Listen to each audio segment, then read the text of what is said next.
क्या होगा जब 7 लोग खुद को ही एक अनजान आइलैंड पर कैद पाते हैं। अब ये सब आपस में किसी को भी नहीं जानते थे, मगर इन सभी के बीच एक ऐसा कनेक्शन था जिसकी वजह से आज उन्हें खतरनाक गेम खेलना पड़ रहा है। अब उन सब में कॉमन क्या है, जानने के लिए चलिए शुरू करते हैं इस जबरदस्त मिस्ट्री सस्पेंस कहानी को। कहानी की शुरुआत एक आइलैंड से होती है जहाँ की अभी मौजूद इकलौते घर में 7 लोग दिखाए जाते हैं जिन्हें की किडनैप कर वहाँ लाया गया था। और अब एक एक कर सभी को होश आने लगता है और वे एक दूसरे की मदद कर अपने हाथ पैर खोल लेते हैं, जहाँ वे एक दूसरे से बात भी करते हैं और पाते हैं कि वे तो आपस में से किसी को भी नहीं जानते। वहीं वे सब जिस कमरे में थे उसे भी बाहर से लॉक किया गया था। अब इन्हीं में से एक आदमी साइमन खुद के बारे में बताता है कि वो एक पुलिस इंस्पेक्टर है, तो बाकी के 6 लोगों को भी अपने बारे में सब कुछ बताना होगा कि वे कौन है, जिसे कि वो जान पाए कि वे सब रैंडमली एक साथ इस कमरे में बंद क्यों हैं। अब जो लोग यहाँ बंद थे उनमें से थे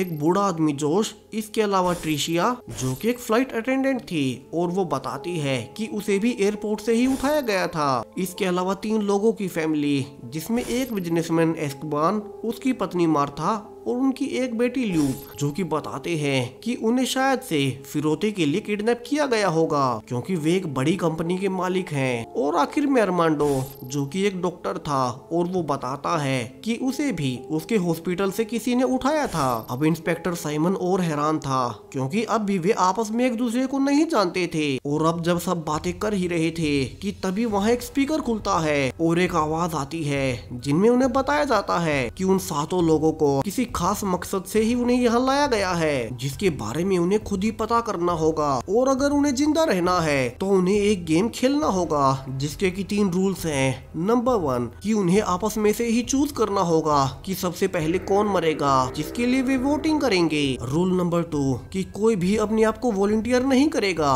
और आखिर में रूल नंबर 3 जिसे को मरने के लिए वे सिलेक्ट करेंगे उसे खुद ही अपनी ही मौत को अपनाना होगा। अब ये सुनने के बाद तो सभी डर जाते हैं। वही उन्हें कंफर्म भी नहीं था कि क्या किडनैपर्स उनमें से किसी एक को सच में मारने वाला है या उनके साथ कोई प्रैंक हो रहा है। मगर तभी उन्हें बताया जाता है कि उनके पास फैसला करने के लिए सिर्फ 1 घंटे का वक्त है और अगर इस दौरान उन्होंने किसी एक को भी नहीं चुना तो सब के सब मारे जाएंगे। अब यहाँ से डर के कारण सब मिलकर जोश का नाम देते हैं जो काफी बूढ़ा था और उसकी उम्र भी काफी कम बची थी। वहीं डॉक्टर के अनुसार क्योंकि बाकी सब ज्यादा जी सकते हैं तो जोश को ही अपना सेक्रीफाइस दे उन्हें बचाना चाहिए। हालांकि इससे लूप खुश नहीं थी और उसके अनुसार हर किसी की लाइफ एक समान है, मगर जोश खुद से ही अब खुद का सेक्रीफाइस देने को कहता है और बताता है कि उसने लाइफ में बहुत से बुरे काम किए हैं और शायद से यही उसका पश्चाताप होगा कि वो उनके लिए खुद का नाम दे दे।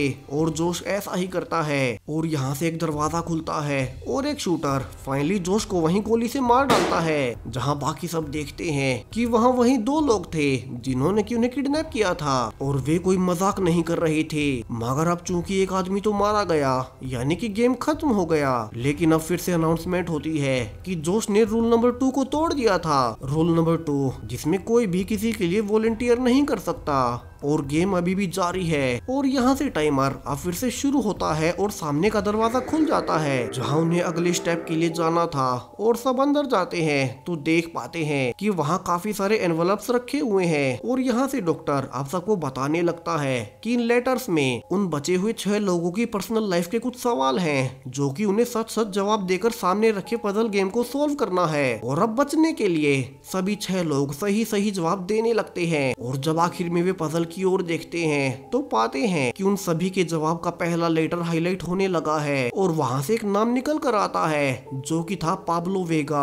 अब ये नाम सुनते ही इंस्पेक्टर उन्हें बताता है कि पाब्लो एक बहुत बड़ा किलर है और वो पिछले काफी टाइम से इसी पाब्लो के केस पर काम कर रहा था और उसे पकड़ना चाहता था, लेकिन उसकी काफी सारी कोशिशों के बावजूद वो कभी पाब्लो को पकड़ नहीं पाया। वहीं पाब्लो पिछले काफी टाइम से करप्ट ऑफिशियल्स को मार रहा है और इसका एक ही मतलब था कि पाब्लो ही उन सभी को किडनैप कर यहाँ लाया है। अब पाब्लो का नाम सुनते ही डॉक्टर चिल्लाकर कहने लगता है कि पाब्लो की माँ जो कि हॉस्पिटल में मारी गई थी उसमें उसकी गलती बिल्कुल भी नहीं थी, उसे जितना हो सके उसने किया था। अब ये सुन सब लोग हैरान थे और पूछने लगते हैं कि डॉक्टर पाब्लो को कैसे जानता है, जहाँ डॉक्टर रिवील करता है कि सालों पहले पाब्लो की माँ पैट्रिशिया उसके हॉस्पिटल आई थी और उसका काफी बड़ा एक्सीडेंट हुआ था। वहीं जिसने पाब्लो की माँ को कार से टक्कर मारी थी। वो एक्सीडेंट के बाद वहाँ से भाग चुका था और उसने तो खुद पाब्लो की माँ को बचाने की कोशिश भी की, मगर वो बच नहीं पाई और शायद से इसी बात का बदला लेने के लिए उसे यहाँ पर लाया गया है ताकि वो अपनी माँ की मौत का बदला उससे ले सके। मगर यहाँ से ट्रिशिया भी रिवील करती है कि वो भी कोई और नहीं बल्कि वही थी जिसने ड्राइव करते हुए गलती से पाब्लो की माँ को टक्कर मारी और एक्सीडेंट किया। लेकिन उस वक्त वो बहुत डर गई थी और इसीलिए वहाँ से भाग गई। हालांकि वो बाद में वापस भी आई थी, लेकिन तब तक पाब्लो की माँ वहाँ नहीं थी। अब ये सुनते ही डॉक्टर ट्रिशिया को धक्का देता है और कहता है कि उसके एक्सीडेंट करने की वजह से ही आज सभी लोग अपनी जान पर खेल रहे हैं और ये सब ट्रिशिया की ही गलती थी। मगर तभी वहाँ स्पीकर पर नर्स का बयान सुनाया जाता है जो कि उस एक्सीडेंट वाले दिन डॉक्टर के साथ पाब्लो की माँ का इलाज कर रही थी और वो बताती है कि एक्सीडेंट के वक्त उस औरत के सिर्फ पैर की हड्डियां ही टूटी थी और उसे बचाया जा सकता था, मगर डॉक्टर ने उसे ठीक से ट्रीट नहीं किया और उस दिन नशे में होने के कारण उन्होंने गलत कट लगाया और पाब्लो की माँ पैट्रिशिया की जान चली गई। वहीं खुद को बचाने के लिए डॉक्टर ने छोटे पाब्लो से झूठ भी बोला कि वो उसकी माँ को नहीं बचा पाया। अब ये सुनने के बाद तो सबको लगने लगता है कि ये सब डॉक्टर की वजह से ही हो रहा है और यहाँ से सब अब डॉक्टर को ही मारने के लिए वोट देते हैं। मगर इंस्पेक्टर साइमन के अनुसार अगर सिर्फ डॉक्टर की ही गलती होती तो बाकी सब यहाँ होते ही नहीं, और अगर वे सब यहाँ मौजूद हैं तो इसका एक ही मतलब है कि उन सभी ने पाब्लो के साथ कभी न कभी कुछ तो गलत किया ही है। जहाँ उसे खुद का तो पता है कि वो यहाँ पर क्यों है, क्योंकि वो पाब्लो के केस पर काम कर रहा था और उसे पकड़ना चाहता था। तो वहीं ट्रिशिया और डॉक्टर का भी पता चल गया, लेकिन ये फैमिली यहाँ पर क्यों है और उन तीनों ने ही पाब्लो के साथ क्या गलत किया था। इंस्पेक्टर उनसे पूछने लगता है, जहाँ से अब एस्कबान ये तो एक्सेप्ट कर लेता है कि उसके कई सारी लड़कियों से नाजायज संबंध रहे थे, मगर वो पाब्लो के बारे में कुछ नहीं जानता। हालांकि मार्टा पाब्लो को जानती थी और वो कुछ भी बता पाती। इसके पहले ही अब एक और गेट खुल चुका था, तो सब लोग उसके अंदर जाते हैं जहाँ पर ढेर सारी पेंटिंग्स रखी हुई थी और वे नोटिस करते हैं कि इन सभी पेंटिंग्स में पाब्लो ने अपने बचपन से लेकर जवानी तक के सफर को दिखाया है। वहीं जब बाकी सब पेंटिंग्स को देख ही रहे थे कि एस्कबान अकेले में मार्टा से कहता है कि किसी को भी उनके राज के बारे में पता नहीं चलेगा। अब मार्टा का पाब्लो से क्या कनेक्शन है हमें जल्द ही पता चलेगा। सो पेंटिंग देखते हुए अब उन्हें पाब्लो की माँ पैट्रिशिया दिखाई देती है, मगर उसके साथ फोटो में मार्टा और एस्कबान भी थे, जहाँ उनकी फोटो के नीचे पाब्लो ने अंकल और आंटी लिखा हुआ था। जहाँ से अब दोनों की ही बेटी ल्यूप उनसे पूछने लगती है कि पाब्लो ने एस्कबान के नीचे अंकल क्यों लिखा है, और इसका मतलब है कि पाब्लो उसका कजिन भाई है। जहाँ से फाइनली मार्टा सभी को सच्चाई रिवील करती है और बताना शुरू करती है कि पाब्लो की माँ पैट्रिशिया मार्टा की सगी बहन थी, मगर बचपन से ही उसे मेंटल प्रॉब्लम्स थी, जिसके बाद उनके पिता ने पैट्रिशिया को एक मेंटल असाइलम में भेज दिया। जहाँ असाइलम में जाकर पैट्रिशिया की हालत में सुधार तो हो रहा था, मगर किसी ने पैट्रिशिया की हालत का फायदा उठा उसका शारीरिक रूप से शोषण किया और उसी के बाद पैट्रिशिया वहीं प्रेग्नेंट हो गई। जहाँ से वो बच्चा पाब्लो मेंटल असाइलम में ही पैदा हुआ और उसके हाथ पर एक बर्थ मार्क भी था, जिसके बाद असाइलम वाली डॉक्टर ने उसे वहां बुलाया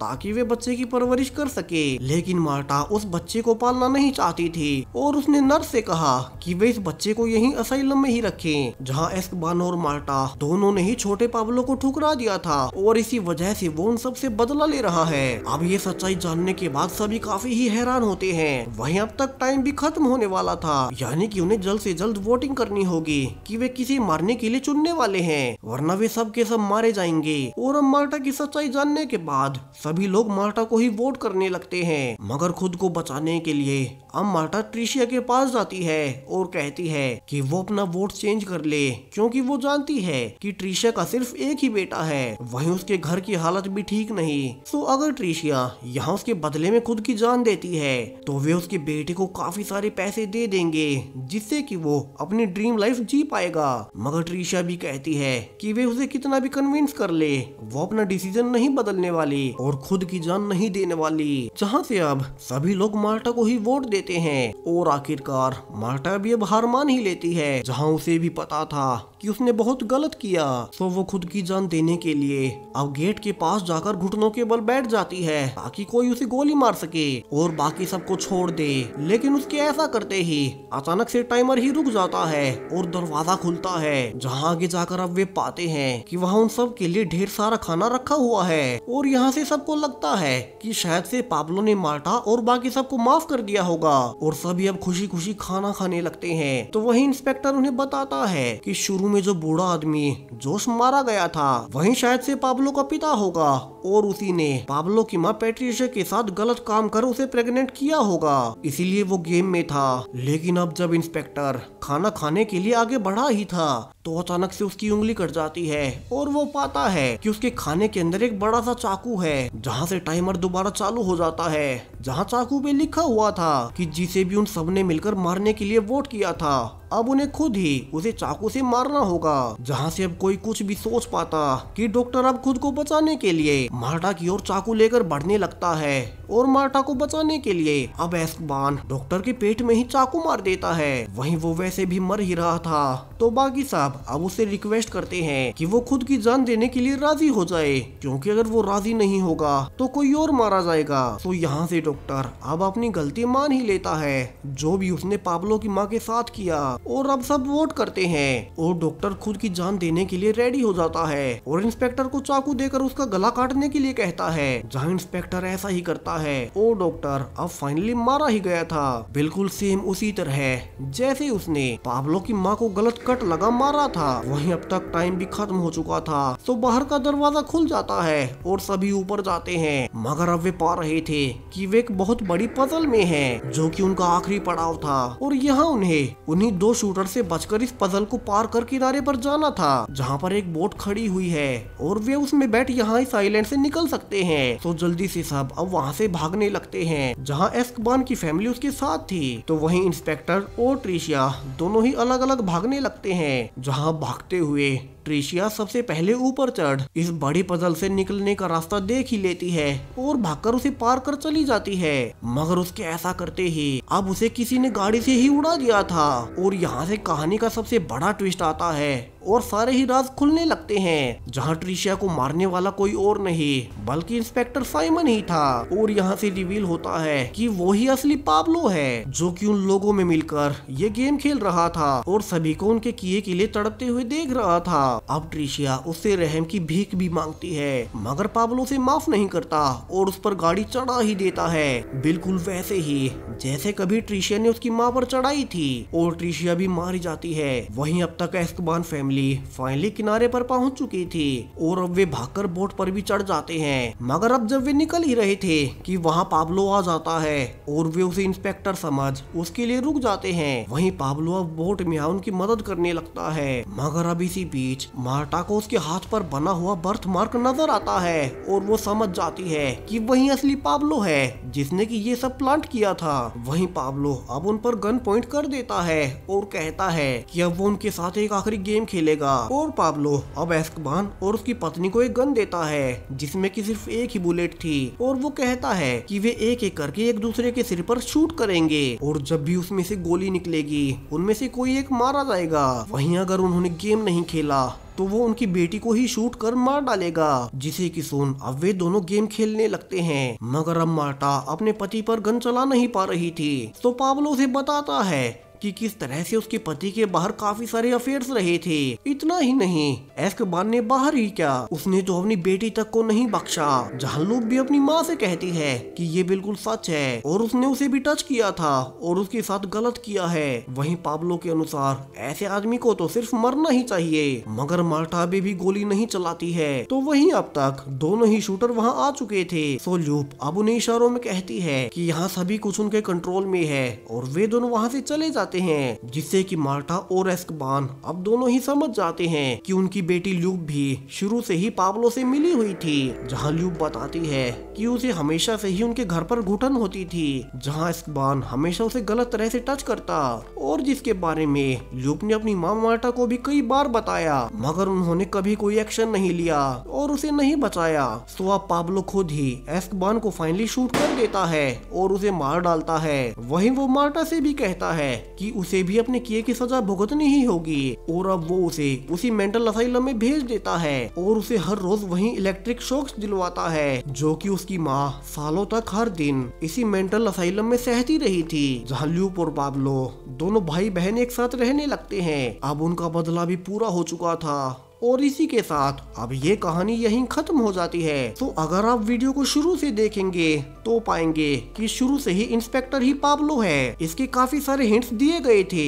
उसी ने शुरू में सबको बताया कि ये पाब्लो है। उसी ने जैक के बारे में बताया कि उसी ने पाब्लो की माँ को प्रेग्नेंट किया था। तो वीडियो कैसा लगा कमेंट्स में जरूर से बताएं। साथ ही चैनल को सब्सक्राइब करें और भी ऐसी ही वीडियोस के लिए। Thank you.